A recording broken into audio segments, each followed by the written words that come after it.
Alright, welcome sa ating London Ninja Samurai.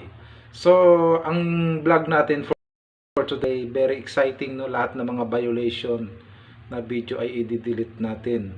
So, kailangan pag gumawa tayo ng mga vlog, content sa ating Facebook, so agad natin yung mga tinataguan na mga violation.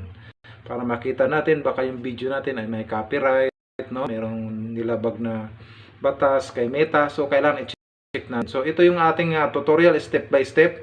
Yan yung before, no? Napakarami kong violation yan. At after yung step by step na tutorial, no? Para malocate nyo yung mga video na mga violation. Kaya, i-share nyo yung vlog natin, yung video natin. Yun lang ang reminders, no? Kailangan natin i-check yung mga tinataguan na violation ng mga video para po malocate natin at ma-delete natin yung ating mga video na may violation. Okay, salamat po sa inyong pagsubaybay.